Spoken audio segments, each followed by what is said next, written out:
Shalom, puji syukur kepada Tuhan Yesus yang senantiasa menganugerahi kita dengan kasih dan berkat-Nya. Karena itu sebagai anak-anak Tuhan, mari katakan, tetapi aku senantiasa mau berharap dan menambah puji-pujian kepadamu. Mulutku akan menceritakan keadilan-Mu dan keselamatan yang daripadamu sepanjang hari, sebab aku tidak dapat menghitungnya. Kita jumpa lagi melalui renungan harian Toraya, Kamis 18 Juli 2024. Firman Tuhan dari Kolose 1 ayat 15 sampai 23. Keutamaan Kristus. Ia adalah gambar Allah yang tidak kelihatan, yang sulung lebih utama dari segala yang diciptakan. Karena di dalam Dialah telah diciptakan segala sesuatu yang ada di sorga dan yang ada di bumi, yang kelihatan dan yang tidak kelihatan, baik singgasana maupun kerajaan, baik pemerintah maupun penguasa, segala sesuatu diciptakan oleh Dia dan untuk Dia. Ia ada terlebih dahulu dari segala sesuatu, dan segala sesuatu ada di dalam Dia.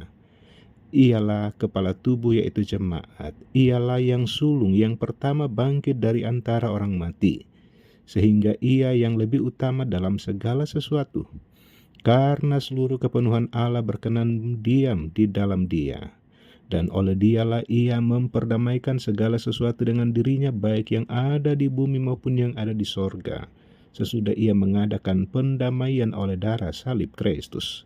Juga kamu yang dahulu hidup jauh dari Allah dan yang memusuhinya dalam hati dan pikiran, seperti nyata dari perbuatanmu yang jahat, sekarang diperdamaikannya di dalam tubuh jasmani Kristus oleh kematiannya, untuk menempatkan kamu kudus dan tak bercela dan tak bercacat di hadapannya.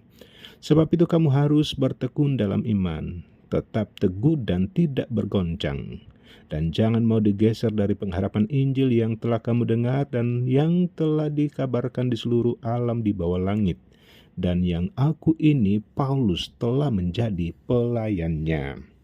Amin. Tema rehat dalam Kristus. Sobat rehat, seorang pelayan dari atas mimbar pernah bertanya, siapakah gambar Allah? Sontak seorang anggota majelis menjawab, manusia.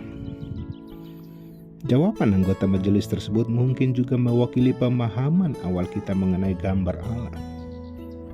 Akan tetapi, teks bacaan kita hari ini menandaskan bahwa Kristuslah gambar Allah, dan di dalam Dia diciptakan segala sesuatu. Jikalau demikian, apa dan bagaimana pengaruh gambar Allah dalam situasi konkret keseharian kita? Firman Tuhan di hari ini merupakan perlawanan atas ajaran sesat yang mencampur adukkan mitos fana dengan keselamatan dalam Kristus. Paulus menekankan bahwa di dalam Kristus segala sesuatu diciptakan oleh Allah. Tuntunan Roh Kudus memelihara dan meyakinkan kita bahwa Kristus adalah gambar Allah. Maksudnya ialah melalui Kristus kita mengenal Allah yang mencipta dan berkenan untuk menyelamatkan manusia. Berdasar pada pemahaman tersebut, selayaknya kita sadar bahwa tidak ada alasan apapun yang dapat membuat kita menyimpang kepada ajaran yang sesat. Bukankah segala sesuatu diciptakan dan berada dalam Kristus? Maka untuk apa menyembah dan mengilahkan sesuatu yang pada dasarnya hanya ciptaan? Pada masa kini terlalu banyak hal yang membuat kita mengilahkan hal-hal materi dan non-materi, yakni uang, jabatan, kesenangan duniawi, panggung perhatian, kepentingan pribadi, dan lain-lain, yang kadang-kala membuat kita terlena dan tidak lagi mengutamakan Kristus dalam kehidupan sehari-hari kita.